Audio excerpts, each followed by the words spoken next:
les armes préférées des méchants de l'histoire. Le Walther de Hitler entre en scène. Le 20 avril 1939, quelques mois avant que la Seconde Guerre mondiale n'éclate, Adolf Hitler fêtait ses 50 ans. Parmi les nombreux cadeaux qui ont été offerts au dictateur, le fabricant d'armes à feu allemand, Karl Walther, lui a présenté un pistolet personnalisé. L'arme utilisée était un Walther PP doré. Elle était plaquée or avec des gravures élaborées, et une poignée en ivoire qui portait les initiales de Hitler en or. Hitler, déjà fan du travail de Walther et possédant plusieurs de ses pistolets, dont des PP, n'en avait aucun aussi élaboré que ce pistolet cadeau plaqué or. De plus, l'arme de poing principale de l'armée allemande serait le Walther P38 remplaçant le célèbre Luger. Le Walther PP, qui signifie Polizei Pistol ou pistolet de police, a été créé pour la première fois en 1929 comme un pistolet semi-automatique compact et fiable qui a gagné en popularité tant parmi la police que les civils. Plus tard, il serait utilisé par l'armée allemande, les SS et les hauts dirigeants nazis. Il est chambré en 7.65 mm ou .32 Automatic Colt Pistol, bien que d'autres calibres tels que .25 et .380 soient également disponibles. Il existe de nombreuses variantes de l'arme, la plus célèbre étant le Walther Polizei Pistol Criminal Model ou Polizei Pistol Criminal Model, conçu spécialement pour les forces de l'ordre, notamment les détectives. Et il croit que le K signifie kurz ou court en raison de la longueur réduite du canon, bien que cela soit inexact. Hitler a beaucoup apprécié le cadeau. Il l'a gardé dans son appartement de Munich, où il est resté lorsque Hitler et son entourage se sont réfugiés dans le Führerbunker à Berlin. Alors que les soviétiques se rapprochaient, Hitler s'est suicidé avec un Walther plus simple. Le sort de ce pistolet est inconnu, probablement pris comme trophée par un soldat soviétique. Le Walther doré aurait un sort bien différent. Vers la fin de la guerre, le lieutenant américain Ira Palm et ses soldats ont investi l'appartement déserté de Hitler à Munich. Lors de la fouille du bâtiment, Palm a découvert l'arme dans un tiroir et l'a cachée sous sa chemise. Blessé lors d'un échange de tirs quelques heures plus tard, lui et le Golden Gun seraient renvoyés chez lui à Salisbury, en Caroline du Nord. Là, le pistolet serait offert au pasteur de Palm, Charles Woodbridge, bien qu'on ne sache pas pourquoi Palm donnerait un tel artefact.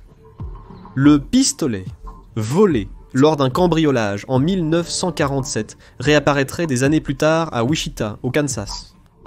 Le tableau aurait été acheté par de nombreux propriétaires, avant d'être acquis dans les années 80, par un collectionneur anonyme pour une somme rapportée de 100 000 $. On ne sait pas ce qui est arrivé au pistolet après ce point, bien qu'il soit probablement toujours dans la collection de cette personne ou celle d'un héritier. Vous connaissez sûrement le Walther Polizei Pistol Criminal Model des films de Bond, mais ce n'était pas son premier choix de pistolet.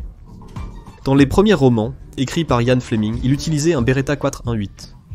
Fleming a changé pour un Walther quand un fan, l'expert en armes à feu Jeffrey Boothroyd, a écrit à Fleming le poussant à changer d'arme en raison de, et je cite, son goût déplorable pour les armes à feu. Fleming a accepté, et a choisi le Walther comme remplacement pour le prochain roman, Dr. No, et a même fait un clin d'œil à Boothroyd en tant qu'armurier Q, qui donne à Bond sa nouvelle arme. Dans le film du même nom, Bond, interprété par Sean Connery, se voit attribuer ce qui est présenté, comme un Walther Polizei Pistol Criminal Model, bien qu'en réalité, il s'agissait d'un Walther PP standard. Comment ils ont pu faire ce genre d'erreur me dépasse. Muammar Kadhafi, Browning High Power, le dictateur libyen. Muammar Kadhafi était connu pour ses goûts excentriques. Ses vêtements, palais, et même ses gardes du corps n'étaient rien sinon ostentatoires, et cette tendance s'étendait à sa collection d'armes à feu. Au cours de son règne en tant que dictateur, il a amassé un arsenal d'armes considérable, dont beaucoup étaient plaqués or, un reflet tape à l'œil de son règne. Parmi ses nombreux pistolets, plaqués or, un se démarque particulièrement. Lorsque le régime a été renversé en 2011, le dictateur déchu a été capturé par les rebelles et exécuté. Dans l'une des photos les plus emblématiques de l'incident, l'un des rebelles brandit triomphalement un pistolet comme symbole visuel de la chute de Kadhafi.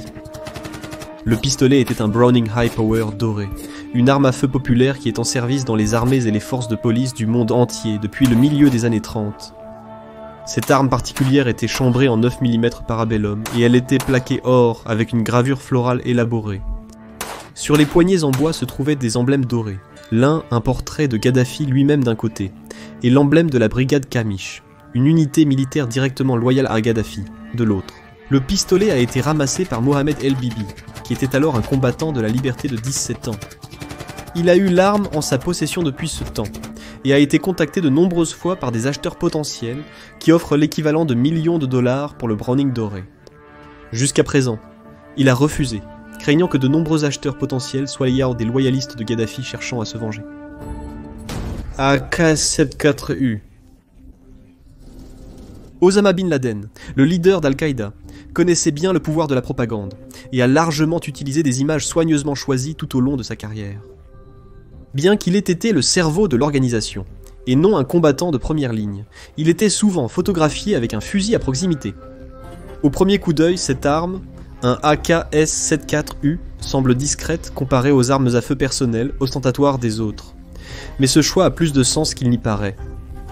50. AKS-74U a été créé par l'Union soviétique comme une version à canon court de l'AKS-74. Chambrée en 5.45 par 39 mm, l'arme est compacte, mesurant 29 pouces avec la crosse entièrement déployée, et 19 pouces de longueur avec la crosse repliée. Pesant un peu moins de 6 livres, la AKS-74U, distribuée dès 1979, a été donnée aux équipages de chars, pilotes d'hélicoptères et autres opérateurs de véhicules nécessitant une puissance de feu dans un espace confiné. Les combattants Moudjahidine n'ont pas pu acquérir ces équipements distribués aux forces soviétiques l'année du début de la campagne en Afghanistan, parce que le marché noir était leur principale source d'armement. La seule façon pour eux d'obtenir un tel équipement unique serait de le prendre à un soldat soviétique.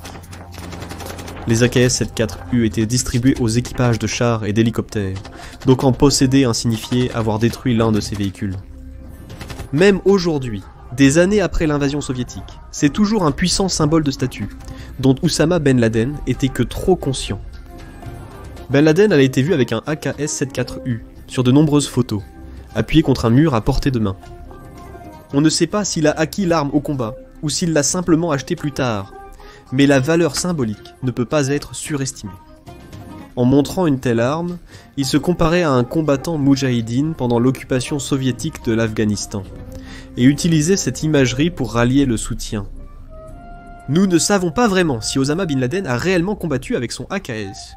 La nuit de son élimination par les Navy Seals, il était armé. Il a été décrit comme un AK-47, ce qui n'est pas vraiment utile pour identifier le type exact d'AK utilisé. Le fusil et de nombreux autres artefacts sont exposés au musée de la CIA à Langley, en Virginie. Malheureusement, l'accès au musée est pratiquement impossible à obtenir, étant réservé aux employés de la CIA et à des invités triés sur le volet. Personne dans notre équipe n'a jamais reçu d'invitation, donc nous ne pouvons que spéculer sur ce qui s'y trouve. Toutes les armes à la réputation ignominieuse n'ont pas été utilisées par une seule personne. Parfois, toute une classe d'armes à feu acquiert une réputation d'infamie, indépendamment de l'histoire réelle derrière leur utilisation.